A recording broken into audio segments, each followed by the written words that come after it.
Hare Krishna. Om Namo Bhagavate Vasudevaya. Om Namo Bhagavate Vasudevaya. Om Namo Bhagavate Vasudevaya. Naranam Namaskritya Naram Javanarottamam Devim Saraswatim Vyasam Tato Jayamudiret Nashtiprayeshu Abhadreshu Nityam Bhagavata Sevaya Bhagavati Uttam Shloke Bhaktir Bhavati Naishtiki. So continuing with the discussion on Shivan Bhagavatam, second canto, 9th chapter, verse 36. We did post one recording before and two, because it's a long purport, very important purport that Prabhupada has written. So I decided to finish the rest of the purport today. So Prabhupada so far discussed about Varnashram Dharma and how Varnashram Dharma is all meant for uh, surrendering unto the Supreme Lord. Actually, the whole system is created so that one realizes the Supreme Lord and it works on the final objective or final goal of the human life.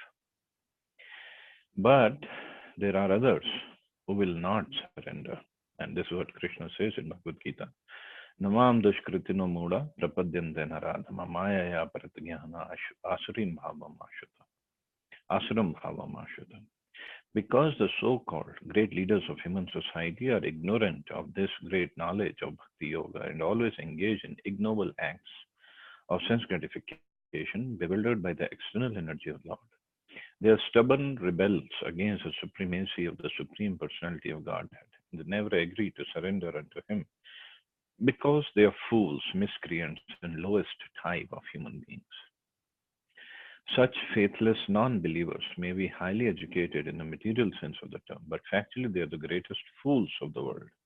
Because by the influence of the external material nature, all their so called acquisition of knowledge has been made null and void. So, this is what Krishna says Mayaya aparita jnana, whatever jnana, whatever knowledge, whatever education they have, is being taken away by Maya, by illusion. Why? Because they don't surrender unto the Supreme Personality of God. All the knowledge, all education, all our qualifications should lead us towards understanding. Actually, everything comes from Krishna, and I should surrender unto Him and take shelter. Of course, I have whatever qualification I have. I keep on working on that in that field. Nobody is stopping us. Varnashram Dharma is meant for that. That whatever qualification we have, we work in that field, but we take shelter of Krishna at the same time. Otherwise, we are becoming rebels against the supremacy of the Lord, thinking that I am the doer, I am the controller, I am the proprietor, I am the enjoyer. And in fact, we are none. Everything that we have is supplied by Krishna, provided to us by Krishna. The knowledge we have, the qualities we have, everything comes from Krishna. All He is asking us to use it in His service. And Prabhupada gives, not Prabhupada, this comes from Bhagavatam, and Prabhupada writes it here. Therefore, all advancement of knowledge in the present context of things is being misused by cats and dogs fighting with one another for sense gratification. And all acquisition of knowledge in science, philosophy, fine arts, nationalism, economic development, religion, and great activities are being spoiled by being used as dresses for dead men. There is no utility in the dresses used for covering a coffin of a dead body, save getting false applause from the ignorant public. Beautiful. Just go into deep depth of it. Whatever acquisition of knowledge we have, maybe in science, technology, now the latest craze is artificial intelligence, which is good. Scientists are developing so many things, wonderful things technologically. But what's the ultimate use? What's the ultimate aim of all this technology? Just like, I can give you an example. Our company, the company I'm working for right now, we are using technology in construction industry, which nobody had ever thought of using this kind of technology in construction. So technology, and then the industries are there where we develop or construct panels, wall panels, and the posts. Of course, we put them all together, assemble them, and then we bring them to the site. We assemble at the site the walls and the columns and the roof and the floor and the voila, the whole building is ready. It's very fast, very convenient, economical, greener. All those things are there, and the technology is being used in a very good sense to produce buildings very fast and cheaper way. But now, if you look at what's the money being used for? That money the company is earning. Of course, company is earning, making money, and it pays the employees, and whatever the profit goes to the shareholders or the board of directors or whatever, whoever the investors are. And what are they going to use the profit for? What are the employees going to use their salary for? Okay, they will say, I have to take care of the family, I have to take care of household, I have to take care of myself. But ultimately, it's all about sense gratification. It's nothing else. Some people have less needs, some people have more needs, and more money they make, it becomes greed, and more money they need. Actually, it's not need, it's greed. So ultimately, what it all boils down to, whatever we have and whatever more we want, basically, I want to enjoy my senses. Do we even think of serving the society? Okay, they might have some company, society, whatever responsibility or social responsibility, and then they do some charity work through that. And then Shashwati Mataji is kept hired for to take care of CSR because the CEOs and CFOs and COOs and whatever CEOs are busy in developing the company, making more profit, and sometimes they might show up for the picture taking with the CSR activity, but inside they don't want to do that. It's just government regulation that you have to do. They do it, and many places. I heard that if you apply for, if you want to get some CSR funds for your NGO to take care of poor people, you have to give some kickbacks because a person will not release the money until he's offered something in back. What is all this for? It's all for sense gratification.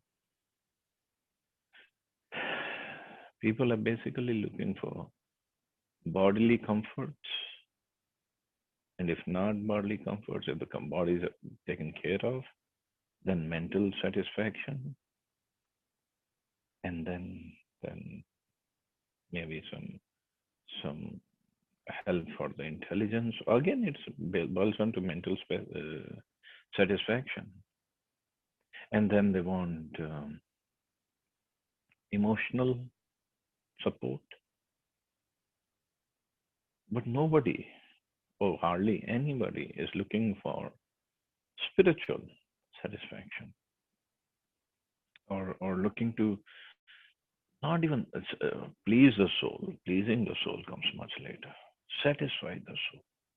At least put the soul on the right track. Nobody is nobody's even bothered about that. Forget about them being aware of, yeah, I have a soul and we need to take care of it. Hardly anybody. It's very rare. And this is what Krishna is explaining here. As long as one is blind to inquiring after self realization, all material activities, however great they may be, are all different kinds of defeat because the aim of human life is not fulfilled by such unwanted and profitless activities. The function of the human body is to attain freedom from material bondage, and as long as one is fully absorbed in material activities, his mind will be overwhelmed in the whirlpool of matter, and thus he will continue to be encaged in material bodies, life after life. This is what Srimad Bhagavatam is. That's why the beginning shlokas of Bhagavatam says it has completely taken out the cat of dharma, the cheating religion. Cheating religion is when it says, "Oh, just eat, drink, and enjoy, and if there is something lacking, do some tapasya, do some yajna, and then you'll get more material prosperity." And so, what we'll do? Eat, drink, and enjoy more. That's all it is. So Bhagavatam doesn't deal with all this. It's one's mind that generates different kinds of bodies for suffering different kinds of material pangs. Therefore, as long as the mind is absorbed in fruitive activities, the mind is understood to be absorbed in essence, and thus one is sure to be subjected to material bondage in different bodies again and again until one develops a transcendental love for Godhead Vasudeva, the Supreme Person. To become absorbed in the transcendental name, quality, form, and activities of the Supreme Person, Vasudeva, means to change the temper of the mind from matter to absolute knowledge, which leads one to the path of absolute realization, and thus frees one from the bondage of material contact and an engagement in different material bodies. Engagement means the soul gets encaged, bound up. It's put in the cage of the material body, from where it's very difficult to get out because we are engaged in so many of fruitive activities, one after another. I do this, I'll get this, and I'll enjoy it. Srila Jiva Goswami Prabhupada therefore comments on the words Sarvatra Sarvada in the sense that principles of Bhakti Yoga or devotional service to the Lord are apt in all circumstances. That is, Bhakti Yoga is recommended in all the revealed scriptures. It's performed by all authorities. It's important in all places. It's useful in all causes and effects, etc. So, Sarvatra Sarvada, according to Jiva Goswami, wonderful definition he gives is Bhakti Yoga is applicable in all circumstances. It is recommended in all revealed scriptures, performed by all authorities. Sarvatra Sarvada. It's important, the most useful, most practical in all causes, in all cases.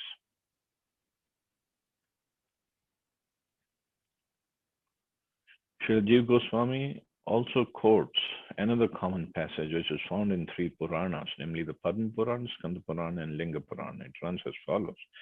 By scrutinizingly reviewing all the revealed scriptures and judging them again and again, it's now concluded that Lord Narayan is the supreme absolute truth, and thus he alone should be worshipped. So this is Sarvatra Sarvada. It's everywhere. It is recommended that one should perform bhakti unto Lord Narayan or Krishna.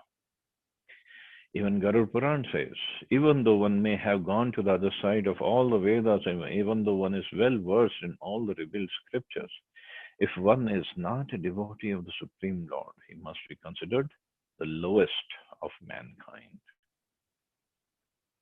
So one might have all kinds of capabilities, all kind of opulence, all kind of money and power and forces, armed forces and technology by his side. But if he's not a devotee of the Supreme Lord, he's the lowest of the mankind. Maya pratyana asram bhavam ashita namam dushkrita mula prapadyanda naradhama.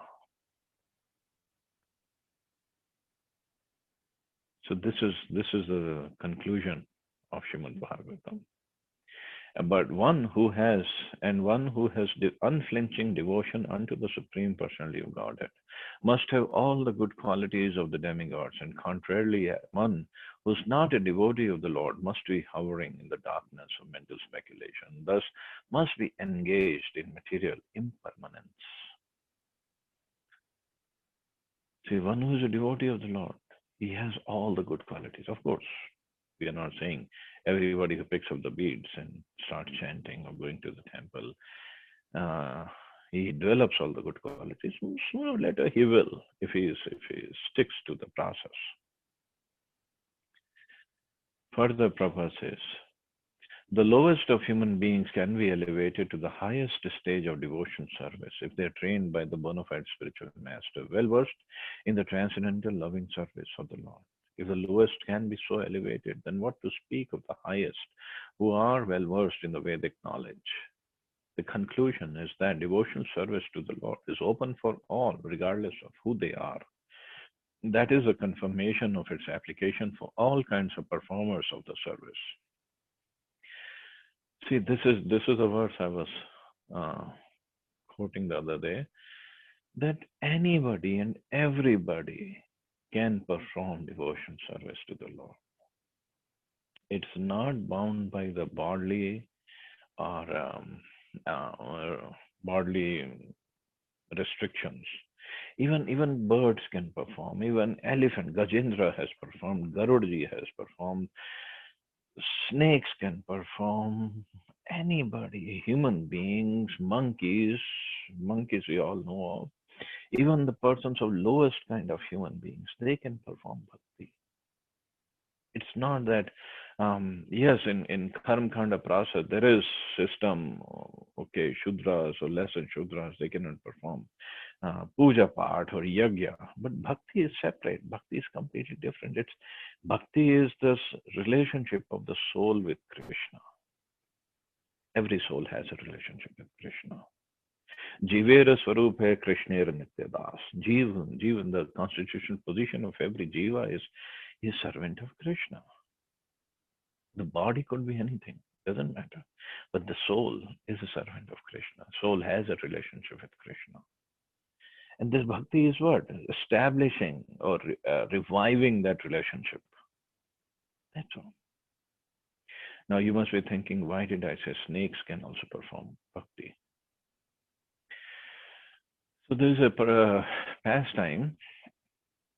Srimati Radharani and Krishna, they were in a garden. And somehow Radharani got angry with Krishna. She does lots of man. And actually, it enhances her love for Krishna, and it intensifies Krishna's love for her. So she was angry, and she wasn't talking to Krishna, just like boy and girls do that. So she was in a garden. Krishna was trying to pacify her, and actually, what Krishna had done, he had gone to the garden of Chandravali, who's competitor of Srimati Radharani. Of course, Chandravali is a competitor, but she doesn't come even close to the qualities of Srimati Radharani. So there was a snake in the garden, and he was watching all what is happening, and he is like, I'm gonna serve Krishna and Radharani also. And he knew the heart of Radharani and Krishna. So he just slithered in the grass towards Radharani and Krishna. And when he slithered and when he came close to Radharani, all of a sudden she saw black snake coming towards her. And then she got scared. She jumped into the arms of Krishna. And snake had done his service and he slithered away. And Krishna looked at the snake and thanked him. Okay, thank you, Snake Ji. Snake Prabhu, thank you. And then the pastime continued. Of course, Krishna was happy and Radharani was happy, and the snake was also happy, and he had performed this devotion service. So this is bhakti. Any activity we can do favorable towards serving Krishna and Srimati Radharani, that is bhakti. That's all. Therefore, the devotion service of the Lord with perfect knowledge through the training of a bona fide spiritual master is advised for everyone, even if one happens not to be a human being. This is confirmed in Garud Puran. Obviously, Garudji will talk about people who are not human beings, how they can perform bhakti. Keet pakshi mriganam cha harau sanyasta chetasam urdhvam eva gatim manne kim punar jnaninam drinam. Even the worms, birds, and bees are assured of elevation to the highest perfectional life if they are completely surrendered to the transcendental loving service of the Lord. So, what to speak of the philosophers amongst the human beings? Therefore, there is no need to seek properly qualified candidates for discharging devotional service to the Lord. Let them be either well behaved or ill trained. Let them be the learned or fools. Let them be either grossly attached or in the renounced order of life. Let them be liberated souls or desirous of salvation. Let them be inexpert in the discharge of devotional service or expert in the same. All of them can be elevated to the supreme position by discharging devotional service under the proper guidance. Beautiful quotation by Prabhupada. And then Prabhupada further writes, even if a person is fully addicted to all sorts of sinful acts, if he happens to be engaged in the loving transcendental service of the Lord, under proper guidance, he is to be considered the most perfect holy man without a doubt. And thus, any person, whatsoever and whosoever he or she may be, even the fallen woman, the less intelligent laborer, the dull mercantile man, or man lower than all these, can attain the highest perfection of life by going home back to God, provided he or she takes shelter of the lotus feet of the Lord in all earnestness. This sincere earnestness is the only qualification that can lead one to the highest perfectional stage of life. And unless and until such real earnestness is aroused, there is a difference between cleanliness or uncleanliness, learning or non learning in the material estimation. Fire is always fire, and thus, if someone touches a fire, knowingly or unknowingly, the fire will act in its own way without discrimination.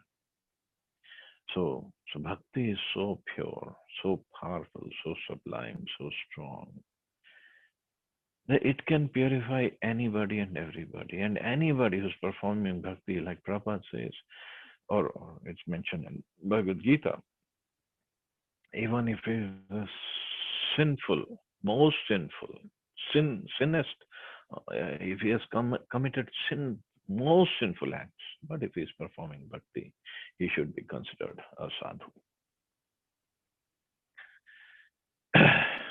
It's nothing about that person, it's all about bhakti. Bhakti means pleasing Krishna. If Krishna is pleased with anybody, even if he is the most sinful person, he can turn that person very soon into a Dharmatma. So many examples are there in the scriptures. Narad Muni converted that hunter into Valmiki Rishi. And that hunter could not even speak Ram, Ram, Ram. Narad Muni had to customize mantra for him.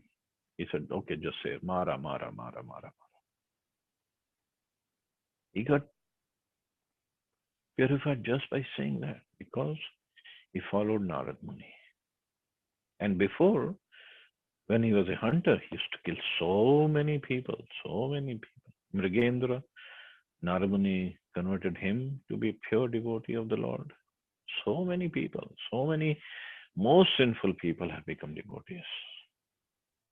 So I guess I also have some scope somewhere. A person who does not move from the lotus feet of the Lord, even for a moment or a second, is to be considered the greatest of all Vaishnavas.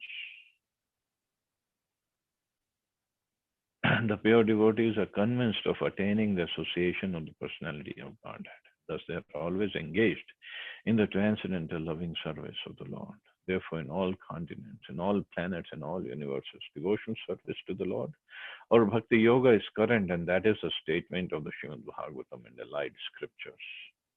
Everywhere means in every part of the creation of the Lord. Sarvatra Sarvada.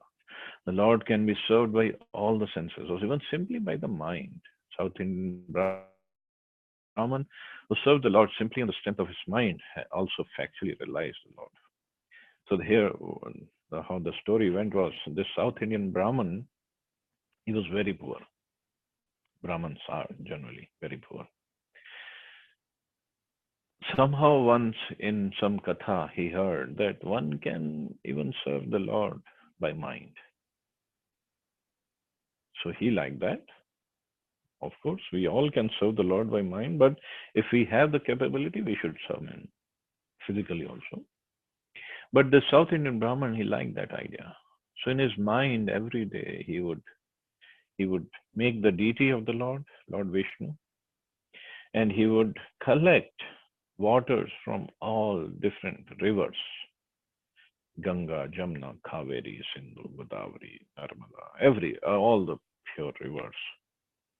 And he would collect the water in beautiful containers made of gold and studded with diamonds and emeralds, ruby. Of course, he was creating everything in his mind. And he would collect the water, and every day he would bring that water and do the abhishekam of the Lord. And then he would prepare, and then he would dress the Lord with beautiful attire in his mind. Then he would prepare beautiful bhoga, wonderful chapan bhoga every day for the Lord. Wonderful preparations. You can all think of whatever preparations. Because here I'm sitting in Poland, I'm not getting good Indian food, and if I start preparing the food in my mind, I might get very hungry. So anyway, so he was preparing, and like that, he was offering every day, and he was very happy. See, bhakti makes the soul so satisfied, so happy that the happiness comes from inside out, and that is the real happiness. So one day he again did Abhishekam, he dressed the Lord in his mind, and he prepared all the food items and offered to the Lord. And then there was one pot of kheer he had prepared. And kheer is generally supposed to be offered cold. So he thought, I have prepared this kheer and I just poured it into the silver pot which he was offering to the Lord. And he said, let me touch this kheer and see if it is cold enough for the Lord to eat. And he touched the kheer in his mind. Remember, everything is happening in his mind. Touched the kheer with one of his fingers, and it was too hot. And he took his finger out, and he was like, "Oh, it's too hot for the Lord to eat." And because of this heat of the kheer, and his finger got burned, his eyes opened. His meditation got broke, and he saw his finger was little burnt physically, really. And meanwhile, the Lord in Vaikuntha, he started to laugh, started to smile. And Lakshmiji was bewildered. What's happening? Why are you smiling? The Lord said, oh, this is my devotee, and every day he offers me wonderful abhisheka, wonderful clothes, wonderful bhoga. And today, see, his finger got burned because the kheer was little too hot. Lakshmiji was bewildered. What is happening? And the Lord sends his Vishnu Dutas to that devotee, and he brings them to Vaikuntha Loka in the self same body. He said, "You're qualified now to come." See, this is bhakti. It doesn't require all the paraphernalia. Of course, if we can, we should offer everything to the Lord. But if we cannot, for whatever reason, even in the mind we can perform bhakti, and Lord will accept it. Lord accepts the mood, the sentiments, the emotions, as much as the items also. The Lord can be served by any ingredient, even the most common commodity, a flower, a leaf, a fruit, or a little water, which are available in any part of the universe and without cost. And thus the Lord is served universally by universal entities. He can be served simply by hearing. He can be served simply by chanting or reading about his activities. He can be served simply by adoring him and accepting him. That is bhakti. Again, long purport. Prabhupada has given a very elaborate purport, wonderful purport. So, I would request everybody to go through it. So, going towards the end of the purport. Prabhupada has given some points. As indicated indirectly in various places in revealed scriptures, one, even though one is well versed in all the Vedas and scriptures, if one is not a devotee of the Supreme Lord, the personality of Godhead, he is considered to be the lowest of the mankind. In the Garud Puran, Brihad Naradi Puran, Padma Puran, the same is repeated. What's the use of Vedic knowledge and penances for one who is devoid of devotional service to the Lord? 3. What's a comparison of thousands of Prajapatis to one devotee of the Lord? That devotee is very dear to the Lord. Fourth, Shukdev Goswami said, neither the ascetic nor one who is greatly munificent or one who is famous, nor the great philosopher, nor the great occultist, or nor anyone else can achieve the desired result without being engaged in the service of the Lord. 5. Even if a place is more glorious than heaven, if there is no glorification of the Lord of Vaikuntha or his pure devotee, it should at once be quitted. Amazing quotations in the scriptures. The pure devotee refuses to accept all the 5 kinds of liberation in order to be engaged in the service of the Lord. The final conclusion is therefore that the glories of the Lord must be always and everywhere proclaimed. One should hear about his glories, one should chant about his glories, one should always remember his glories, because that is the highest perfection stage of life. As far as fruitive work is concerned, it is limited to an enjoyable body. As far as yoga is concerned, it is limited to the acquirement of mystic power. Or as far as empiric philosophy is concerned, it is limited to the attainment of transcendental knowledge. And as far as transcendental knowledge is concerned, it's limited to attainment of salvation. So all these processes, karma yoga, ashtanga yoga, jnana yoga, they have the limitations, but bhakti, no limitations. The cream of Srimad Bhagavatam in the foregoing 4 shlokas is sometimes squeezed out by the impersonalists for different interpretations in their favor, but it should be carefully noted that the 4 shlokas were first described by the personality of Godhead himself. He was a person, he is a person who described these shlokas. So impersonalists who say ultimately it's all void or light, it doesn't make sense. They just provide interpretations based on their limited fund of knowledge. So the whole conclusion in the 4 shlokas is bhakti is ultimate, and we all should engage ourselves in the devotional service to the Lord. And more we engage ourselves, more and more we engage ourselves without committing offenses, with a pure, loving, simple heart. Faster we make progress, and faster we come to the level of offering pure devotion service. And that is what pleases the Lord. And that's what pleases the heart. And that is what pleases the soul. And that is the ultimate goal of life. Hare Krishna, thank you very much.